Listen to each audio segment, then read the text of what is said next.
Okay, let's see how we can start our first program in Python.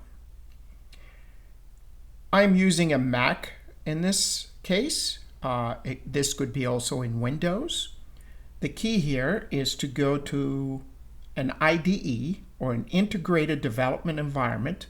What I have installed on this computer is called Pycharm. So if I click on it, I get Pycharm opening up,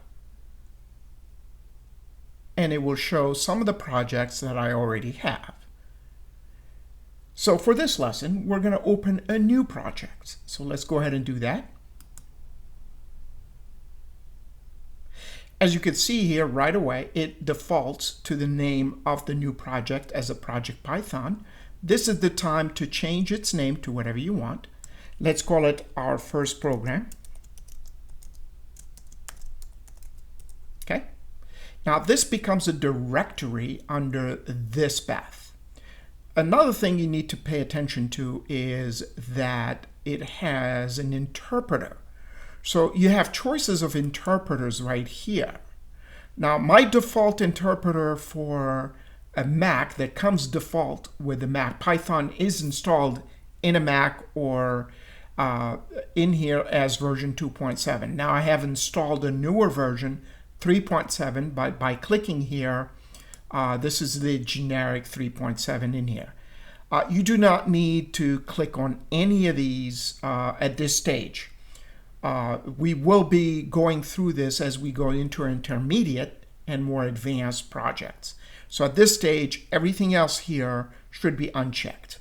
And go ahead and do create. Okay, so while it's loading, so it's very important that you're aware of which interpreter version you're using.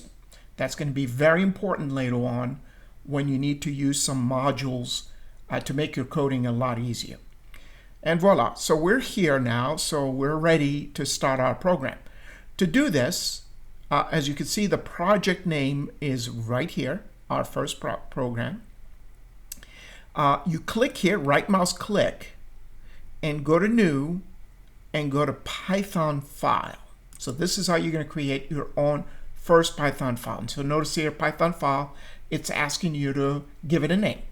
Okay, let's call it first program. Okay, and I'm going to hit enter. And in a few seconds, voila, we have a file here called firstprogram.py.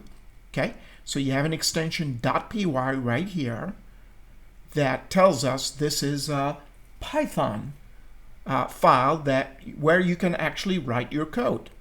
So let's write our first code here. So print, this is a function in Python, and we can print something to the screen, hello, or to console. All right, so let's run this.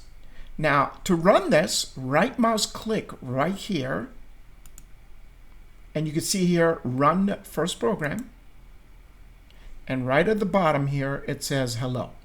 This here, the first line here, tells us where the file is coming from and what is it we're running. Firstprogram.py, what's the result of running it? Hello. At this stage, you no longer need to right mouse click in the pane here to make it work. Notice here now that we have a run button at the top here. So that means if I make any changes now, and you say something like this, hello there, how is everyone doing? And we'll put a question mark there. You can run it here, so it will update from that point on. Okay, so the next lesson, we're going to go deeper into creating an actual application or something small that will allow us to understand what variables are and how to manipulate them and use them. Because that's a really good start if you want to learn Python. You need to learn about variables because they're going to hold information in it or data. Okay, I will see you then.